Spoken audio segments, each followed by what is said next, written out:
things better, like getting recycling properly and using less plastic bags. This was like 5 years ago before.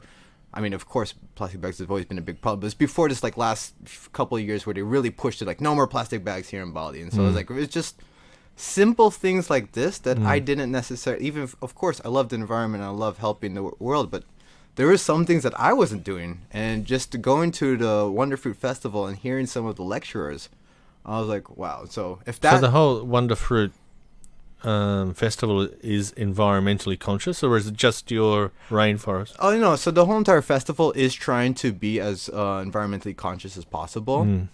Yeah, they try to use as less amount of plastic and like single waste and all this kind of stuff. They still have a lot of work to do. I'm not going to say that they're the best at it, but it's way better than any other festival that I've seen in Asia and how they deal with plastic and it just even thinking about it. And is there something like that here in Bali or Indonesia? Yeah, actually, I've seen it happen more and more recently. I was more impressed with what was happening in Jakarta because it's a really big problem in Jakarta, and to see some of the festivals kind of jump onto that, there still needs to be a lot of work done. But I've seen a lot of events also here in Bali that goes towards it, and that was really cool. And you're doing something, some more charity kind of work just recently, right? Is that right? Yeah, I mean, there's so much that needs to be done. So this year I've been helping with Bali Hospitality Movement, and they're helping all of the out-of-work hotel, bar staff, everyone who's out of work at the moment. And this was actually started by Madi Bagia, and as I used to work with him at Lost City, and he's shifted to doing this whole entire charity thing also. And so what's the background of that one? What are they doing? It's every couple of weeks delivering food packages to out-of-work hospitality workers. And it's cool because we had like people like Campari and Johnny Walker kind of jump in and give some money. Red Bull, Orang Tua group, the Ote group. Okay. They also gave a lot of money, and it's just people throwing down. It's good to see it because a lot of these people made money off of events here in Bali. Sure. And so when there's one time where things aren't going good, they actually came and supported. And how about the government? Are they doing that? Yeah. I don't have much to say on that because I don't know, but like there's all this stuff about how they're trying to help the tourism industry, but what I mean is helping out the people that lost their jobs.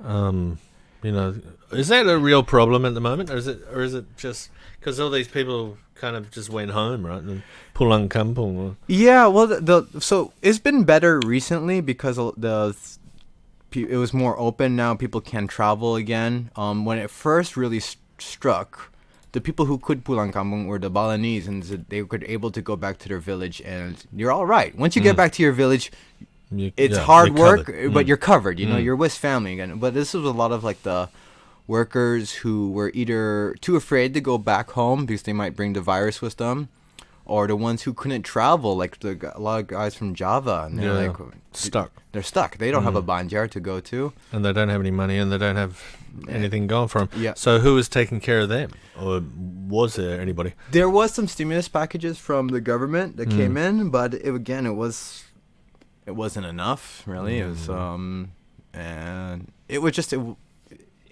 it took too long. Also, I think they're doing much better on it. So what happens then? These people just haven't got any money, haven't got any food, and then there's nothing arriving. Yeah. What do they do? That's the thing. That's why we kind of come up, because some of the guys were like, they had some bartenders who were like, I can't afford to pay for my costs because they don't live with they send money back home to their family, kind of thing. Can't pay for their costs. They don't too afraid to leave. They have nothing, and so that's why we started handing out the food packages to the people who are really in the red zone. And how did they find you? Or was it a network of? It was networking. They made a database of all the people. Like we contacted like all of the hotels and contacted everyone. Like, okay, be honest now, who doesn't have help? Who needs help? It's like there's no time for ego at this moment. That's why like a lot of the big venues at first were kind of like, oh no, everyone's fine. We're taking care of everyone. Everything's okay. And we're like, no, like we're not naming and shaming anyone. Just tell us who of your staff hasn't been able to go home or anything. And like, then each place kind of gave like 10 names and started from there. Okay. And now because I'm interested actually in finding out, because I'm just making a restaurant at the moment. I've got a kitchen. I'm just about finished, and I'm trying to think about maybe I could cook food for someone, for these people. Yeah, so there's Scholars of Sustenance. Oh yeah, and but they have their own kitchens and everything too, don't they? I saw the other that they were looking for help and stuff like that. So if you reach out to them, and they'll definitely would be, they're down for doing any kind of project right now. So I was just talking with them, and we were thinking about doing like a sports event soon that I might join them with. With all of their idea, I was just coming in as helping with it. So yeah, I can. I know them well, but so you seem to be like in a full-time sort of charity activist or something.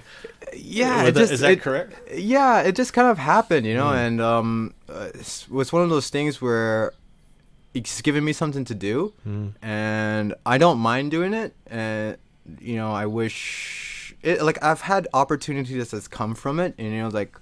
Oh, and I'm saying I'm rich in karma points at the moment. We'll put it that way.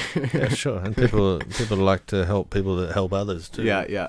And anyway, that's what we're doing here this afternoon, talking to you on the Chat and Set show. Yeah. So tell me more about the DJ. And do you produce music as well? No, haven't got there. Yeah, it just wasn't one of those bugs that got to me. I love the music and love everything behind it, and it's just the sitting in front of a computer, doing all of that. It's just I don't have the time for it. You're too busy saving the world. Yeah, right. Then what about DJing? Was that difficult to pick up? What's the motivation behind becoming a DJ, do you think? I mean, for me, I've always loved making mixtapes. Even back in the punk rock days, it was a cassette and recording off of radio, and bootlegging. Originally, it was like waiting for your favorite song to come on and be like, oh, there it is, hit record, And then once you get all of those tracks, or you like, of course, you get all the other cassettes that you like, and you're like, okay, I'm gonna make an hour-long mixtape of like all my favorite songs, right? And that was always been like one of my things. And then of course it moved to CDs and.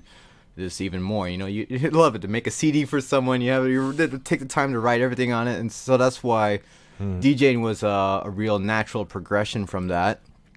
And then I started. I heard some sets by Nick Warren, and that really just opened up the door for me. Of like, I was like, I get DJing now. Right, so that was more house or progressive house or something. Yeah, that kind of a real progressive style. Was it Global Underground? Some of the Global Underground CDs. And Tina actually gave me a CD from when Nick Warren played at F Lounge. And that was actually a game-changing CD for me. And then from that point, you were keen to... This is back in...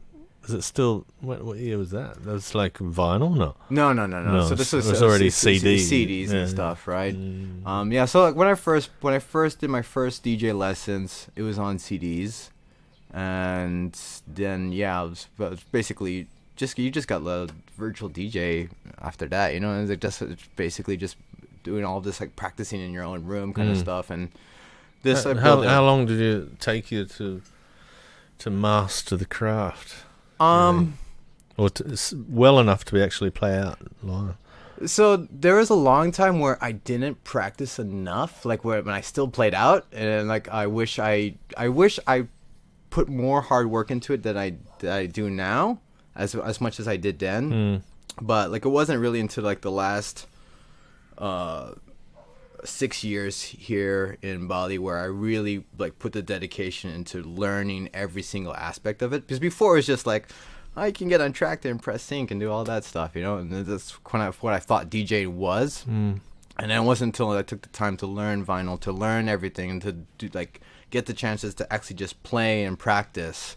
So that's what. That's at home, or is it? Like, is that on the job as well? Like, yeah, there's because here in Bali there's more studios where you could actually like take the time and like rent it out on the DSX. You could actually rent it out. So this one, like when I first moved here like 7 years ago, I was like DSX, boom, boom, boom, hours in the studio just practicing. Because before I'd have like controllers and stuff, and you can mess around with that, but yeah, you don't really practice it, you know.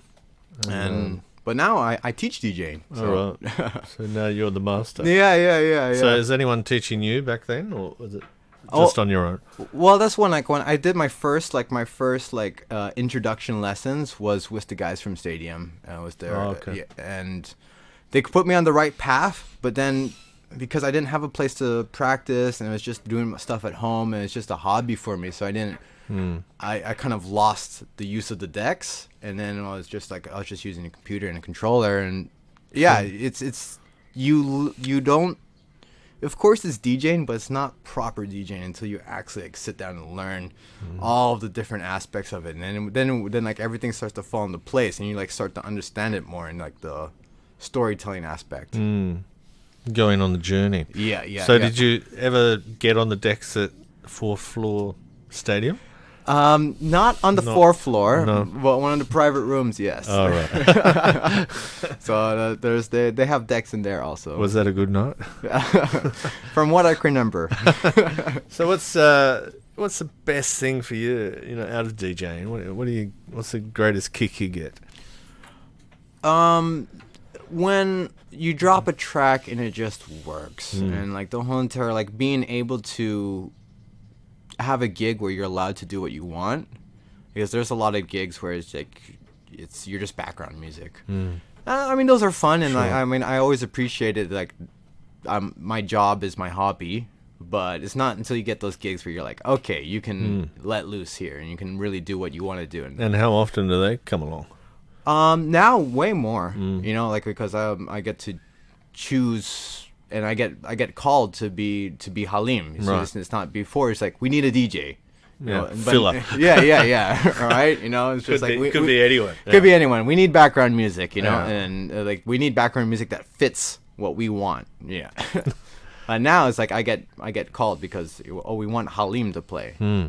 And is that all over the nation, or is that around here locally? Or Yeah, of course, when I get like called to Jakarta, that's awesome because they really like, okay, this is You're Halim, on. and he's like, here you go, and your builders. yeah, and then The also man. all the festivals and stuff, like when we were playing in Thailand and doing the events, even this year was awesome.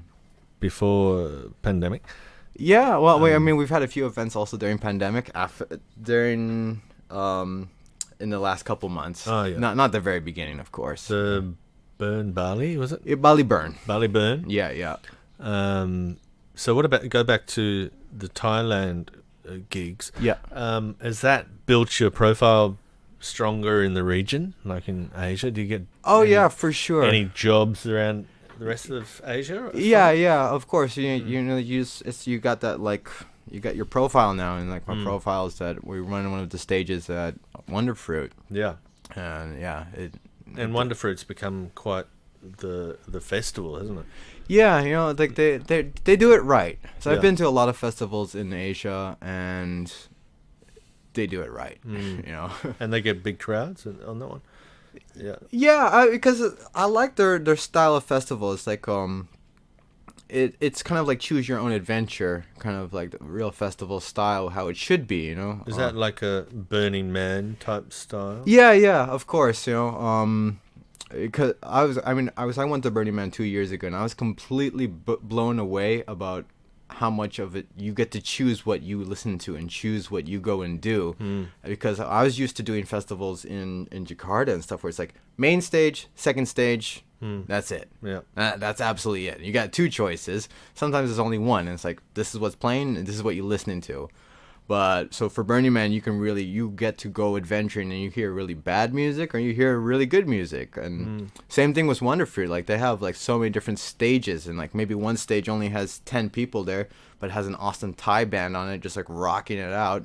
Or you go to the main stage area, and it's like they have like Fortet playing. They're really cool. Oh, really? They have big acts as well there. Yeah, for sure. And live music and There's- electronic and everything. all over the place. They had a hip hop stage. They have the live stage. They have the Thai band stage. They have like a stage where it's just talks going on, Yeah, yeah. and they have like quite a few like techno stages and house stages kind of going on. They had this giant thing called the Polygon, which was like in there at one time you'd have like maybe 3,000 people kind of around, and then you walk around the rest of the festival and it has like another 3,000 to like even seven, like it's 10,000 people just kind of all walking around, and that's fun. Have you ever been? Have you ever thought of doing something similar down here? Yeah, actually, we were planning on doing that. It was meant to be the 2020. The big 2020. Yeah. So we were gonna do a rainforest it pavilion. had so much hope. Yeah, right. I'm not disappointed with 2020, but yeah, we had a few events planned that didn't go through. We were gonna do a massive one in Jakarta. Actually, I was trying to do that. So I think Bali's had some things similar to that. Air Festival was really cool, and Yeah, true. you know, it's only 2 stages, but it's like it had a lot of things going on. And also the Gypsy Land, I guess, is a little bit like that too. Yeah. I was really impressed with the last Gypsy Land. That was really cool for what they were able to do. You know, it was of course targeted at a much crazier, younger crowd kind of thing, but as a event organizer and stuff like they had it really down pat. Like the music on both stages was really good. All the games and all those stuff going into acts and The it's props. great. Yeah. And then also even like walking in, got your ticket, boom, boom, boom, straight through the door. It was no lines, no anything. It was, and like I was like, oh shit, there's no lines. Is there going to be anybody here? Right. And I walked in, and it was like 1,000 people all over the place. I was like, oh wow, Shit. okay, you know. So I was worked. I give it to them. I was really impressed with what they did. Really well organized. Yeah.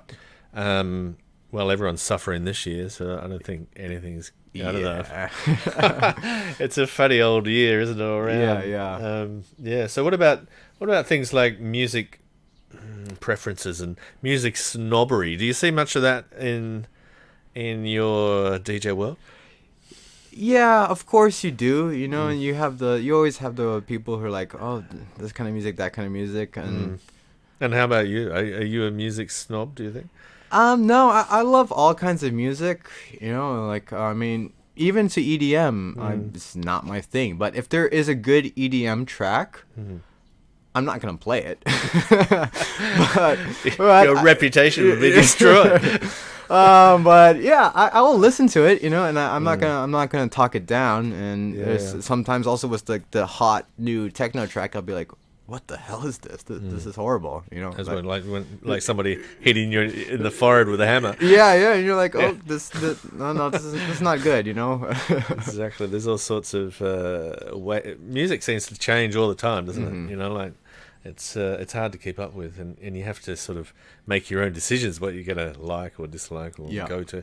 And Jakarta, it was always famous for that sort of commercial EDM sort of stuff, right? Or do you think? No, actually, I feel like when, like, to bring it back, but like when Stadium was going, like all the clubs followed Stadium, and it wasn't until like EDM hit, like proper, like that was around the same time, wasn't it? Yeah, 2014 or something. Yeah, when that stuff came in, and it just kind of like blew everything away. You know, like of course there was the hip hop clubs, but then like all of the other clubs played Stadium sound, and it was awesome. Actually, it was really good, like progressive kind of style. Underground was on fire. Yeah, that's why like and here too, wasn't it? I think I seem to recall. But then back in those days, you had the underground clubs, like Pyramid or Mint or DJ Cafe. Yeah. All these, even A Club and all that. It was all just underground. Yeah, for sure. You know, and it just wasn't until like.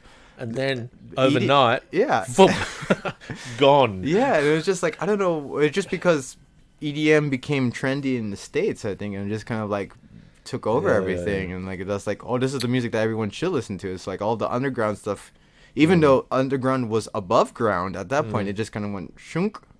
And all the clubs closed. Yeah. Well, there were a few big busts and everything too, which also affected stuff. Oh, is that why? I thought it was just music taste. The party finished. Yeah. Anyway, tell me more about the Bali Burn. Yeah, well, we were actually very lucky to be able to do this. It was a really cool group effort of a lot of people coming to there, and came in there with the like-mindedness to do this event. From all the way from our people that we invited to come to the party, to every single DJ, to every single performer that we kind of had. Everyone was on board with this idea, and the idea was that we help the area, and that everyone, it's a win-win situation. As in Karang Assam. Yeah, Karang Assam. And what was the actual problem? Is it a COVID thing, or is it a it's general? It's the economy thing, right? And that's the problem. Like Karang Assam is already opened up, but Chandidasa, Karang Assam, all the way to Ahmed they're feeling it burn. Like here in Canggu, things are kind of a few people around. Yeah, it's kind of okay, but it's like, yeah, maybe some people go up there for the weekend and spend some money, but that's it. Yeah. There's nothing going on. There's nothing going on. So it was connected with your tourism, helping the tourism industry, people that are out of work again. Yeah. So before we even started the event, we came in with 150 food packages. Right. And we handed those all out to, like the masseuse on the beach, tukang pijit. That's in Ahmed. Yeah, no, Karang Assam. Yeah, generally everywhere. Yeah, for sure. And so it's like because we invited the people around there, and we got the names of people who were actually needed some money or needed some help, or even just some of the older people that like haven't been able to do anything. We were able to give out the food packages. Then we also helped the kids. We gave out 36 backpacks full of school supplies, new shoes, and yeah, it was just awesome. Well, all the schools are still closed, right? Yeah. So the whole thing's a bit mad at the moment. Yeah, I mean, also for like the big schools here, also, I mean, they must be feeling it. The actual international schools and all that. Yeah. They're half empty, aren't they? Yeah, and it's like all this stuff has to be fixed up pretty quick, or we're never going to recover. But anyway.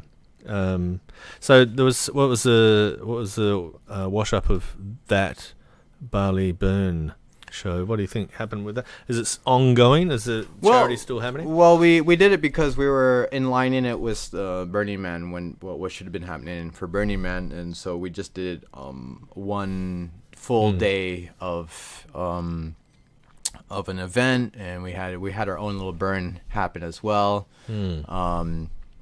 But yeah, it was. And where was that actually held? In Virgin Beach. Oh yeah, nice beach. Yeah. On the beach or at the back? Or? On the beach. Oh great. So this is the thing. We were working with one of the warungs there, and we're like everything's for you. Like we were able to cover our sound system and all that kind of stuff, but like profits, everything it's for you, and we get to do this. And it's all about like. The whole entire reason that we're doing this event so is that we can help them. And going forward, I think that we're going to do all of our events like this, is that if we're doing an event in this place, the people of the area have to benefit from this as well. We're not just going to go in there, do an event, destroy the place, and then leave out, and like only the event organizers get some cash from this, and it's like if they're lucky. Yeah. It makes you wonder about this industry sometimes. Yeah, right. It's like, oh, okay, you can share with us what we get. We get debt. We're gonna pass you our debt as event organizer. There's the win-win. And did many people get down to the show, or like from around here? Yeah. I mean, we of course we had we were working with the local authorities and the Banjar and the police, and we only got a certain amount of people allowed to. We got a permit for 80 people. Okay. And so we kept it like that. We're trying to do this so that we can continue to do it. Oh, so you want to do something regular in Virgin Beach? Yeah, or it doesn't actually necessarily have to be Virgin Beach, but like we want to go around and have the same sort of concept, is that we go into a place that we help this place, help the kids, help everyone, and just throw a fun party at the same time. And I don't see why this shouldn't work that way. And that's why we're trying to do it as above board as possible. You know, we actually went to the police. We went Yep. to all the banjo and stuff like Get all this is, the- and we showed them our proposal. Like, Got the look, license for it. yeah, and we showed them like, look, we're gonna be giving away 150 tobacco. We're giving these things to the kids, and like they were like, thank you. Yeah. You know. The Seminyak kids come up and help us. Good on you. Yeah.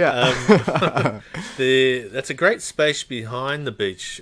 Actually, it's not really flat or anything, but it could be worked with in Virgin Beach. Yeah. That land the Koreans bought or something, and it's been in litigation for years. Yeah, I was hearing about this. It's an interesting spot. Yeah. I heard the whole story one time, and they were going to build a resort there, and it turns out that they bought this land off the wrong people. Yeah. They didn't own it or something like this, and it's going through court for the last 15 years, Right. and it's actually the reason why the whole place has remained kind of undeveloped, pristine. Yeah. Well, I kind of from what I thought, it was that it was more to be towards like a natural reserve. Is that correct, or is it it's just in because the litigation. wrong person didn't have the It's nobody at Yeah. the moment that's just in the courts and it's Oh, been there man, forever. And, I thought that and was it's actually saved. No, it's been saved because of it. Yeah.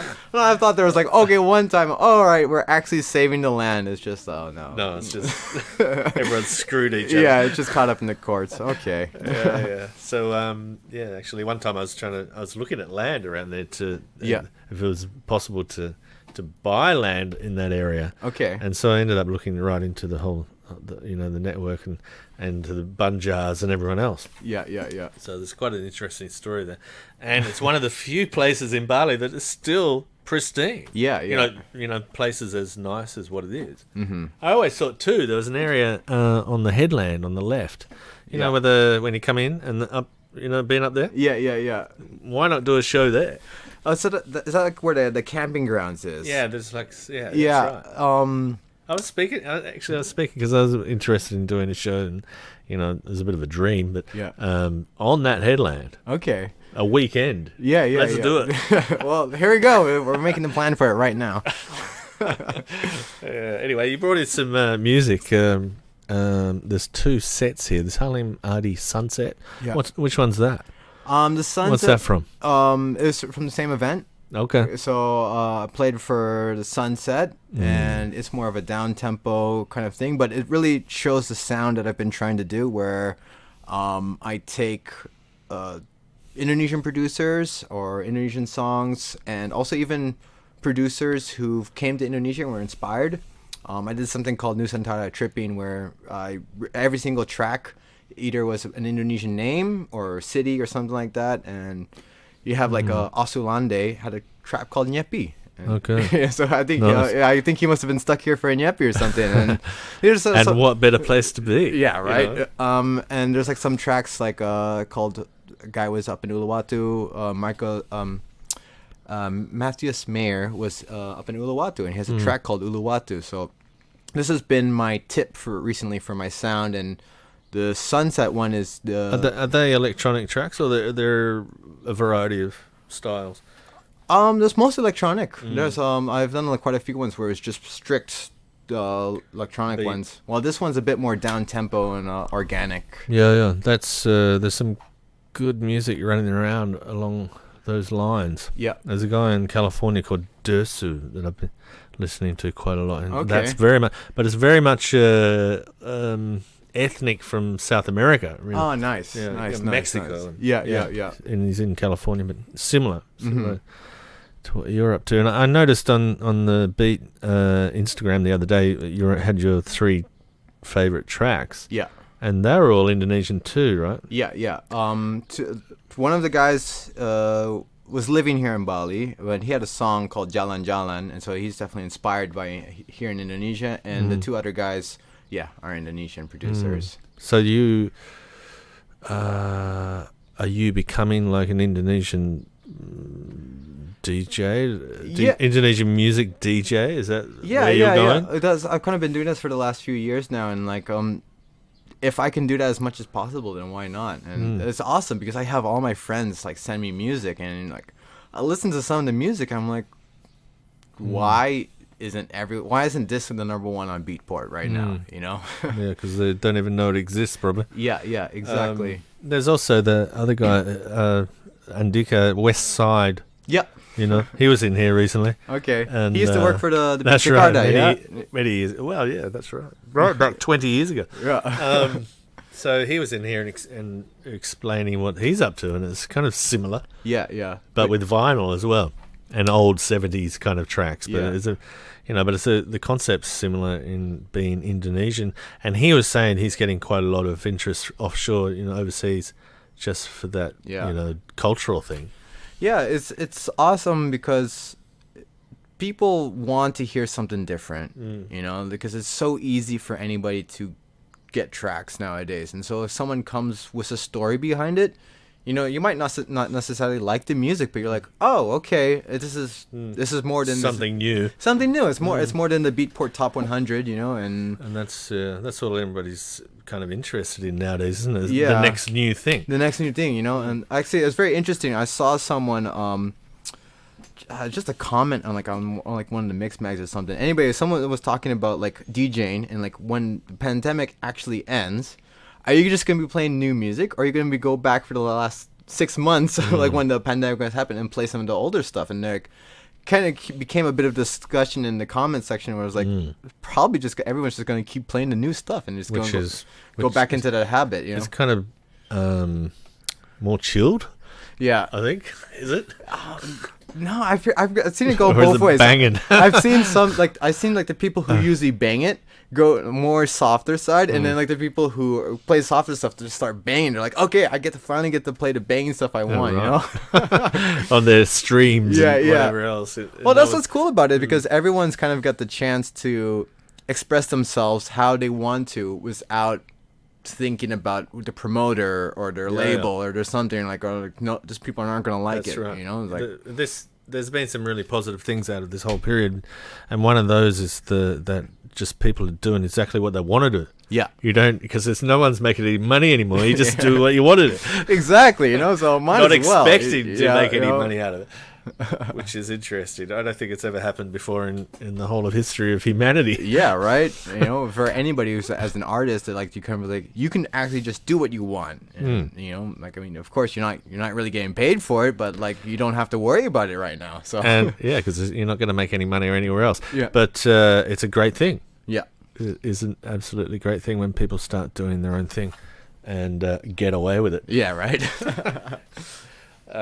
Anyway, so let's play some of your music. Yeah. Unless you got something else you want to get out there. What's coming up in the future? Is there anything special? Yeah, actually, thanks for letting me say this. We have Archipelago sessions, and I've been working on this with Nina from Sweden, and Scott Pullen. Yep. And we're working with this app called Whalebone TV.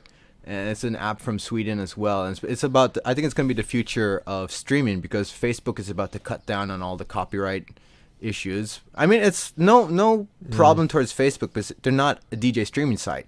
And they never profess to being a DJ streaming site. And so I don't understand why everyone's getting all up in arms. Like, oh my God, this site that wasn't used for this is now making me taking over. It's like, are they're going to be like YouTube and not allow you to play it? Is it, or yeah, well, that's kind of because of the copyright. That's where Facebook is going. So this Whalebone TV, it's actually called the Whalebone app. They got their copyrights in place, and it's all about DJs and performers being screened before they. So it's not anybody can just throw a stream up. So it's like it's good quality stuff.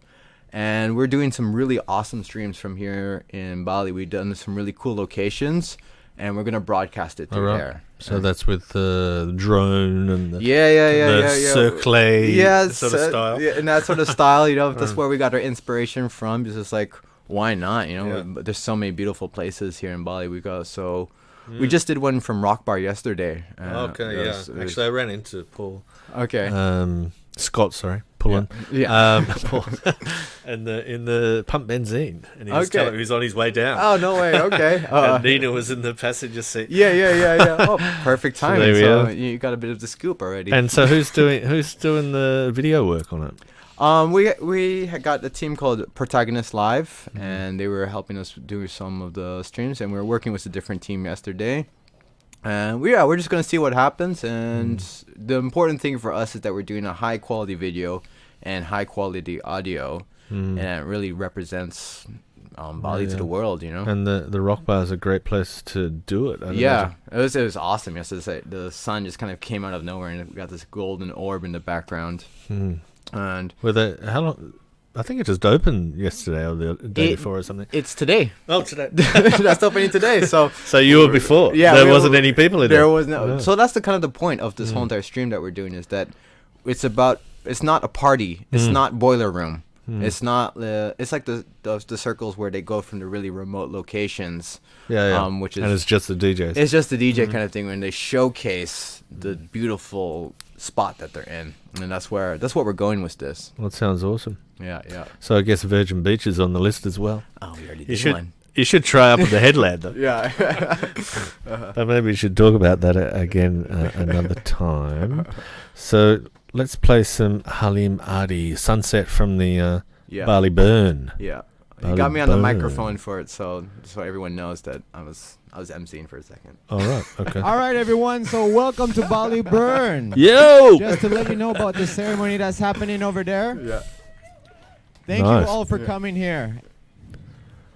Thank you for coming too. So over by the Speaking of which, clock thanks for tower, coming we in. have Yeah, Bob thank you Manku, so much who's for doing the having me. blessing And ceremony for this us. this is going out live This now, ceremony out into is the asking to the the gods of internet the ocean waves. Yeah. that We will repeat it again, probably on Sunday. Okay. And it's also available on a podcast, so Yeah. push that around Yeah. if it's of any value. And you just put it all on the website. And also it's on iTunes and everything else. Okay. Is this important stuff you're saying here? Oh no. Are we no. talking over the top? Oh no, we were just doing a ceremony for sunset, and we got the Pamanku to kind of give us a blessing. All right. And it was cool. I got the soundtrack, him doing his thing, and actually This is all live from the. Yeah, this is all live from Pamanku. there. And then actually the second set is really cool also because we had this ceremony from the Jasri village nearby there, and it's called Tertaran. Have you heard about Tertaran? this? Tertaran. Terter. May have. Yeah, go on. It's awesome. What does it do? These What is guys, it? they get into a trance and they throw fireballs at each other. I swear to God, it's like a From a distance or no, up no, close? no. It's like fireball dodgeball. And it's a ceremony from the Jasri village where it's a firefight to keep away the spirits kind of thing, and yeah, it was awesome. And I got the sound. And they're doing that regularly, or is it once a year thing? It's a before Nyepi and a couple times afterwards. I think it was something like that. Okay. And this was really cool about it. It's like they never did it outside of their village, and that was the first time they did it outside their village for And us. at your show. Yeah. Right. And then I got to soundtrack it. Well, you should have had the video team there for that one. Or did you? Did you? Well, there will be a video All right. released soon. Oh yeah, there was. It was all Yeah. for your. What do you call it? Acapelligo. So we didn't film it for Archipelago, Archipelago. but we did get a video team which we'll release later on. All right, cool.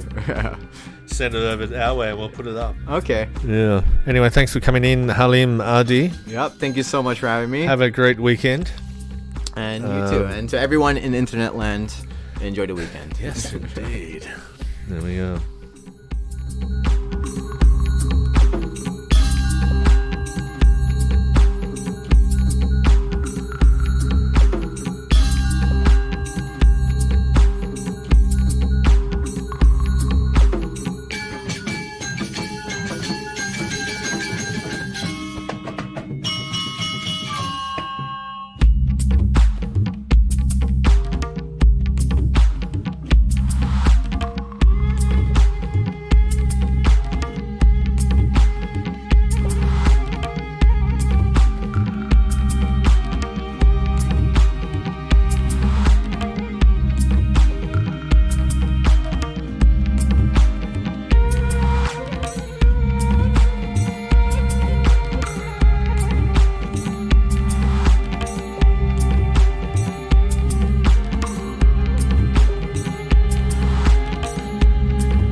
inquiries into the mystery of death, the ancient Egyptians weren't just exercising their imaginations. They highly valued dream states and And it's now known that they used visionary plants like the hallucinogenic blue water lily. And it's interesting that the ancient Egyptian tree of life has recently been identified as the Acacia nilotica, which contains high quantities of DMT, dimethyltryptamine, the same active ingredient that we find in ayahuasca. Now, it's difficult to imagine a society more different from the society of ancient Egypt than our society today. We hate the states in this society. In our society, if we want to insult somebody, we call them a dreamer. In ancient society, that's the phrase. And we have erected huge apparatuses and armed bureaucracies who will invade our privacy, who will break down our doors, who will arrest us, who will send us to prison, sometimes for years, for possessing even small quantities of psilocybin substances like DMT, whether in its form or in the ayahuasca brew. And yet, ironically, DMT is, we now know, a natural brain hormone. We all have it in our bodies. Just that its function remains unknown for the lack of research. And it's not as though our society is opposed in principle to altered states of consciousness. I mean, billions are being made by the unholy alliance.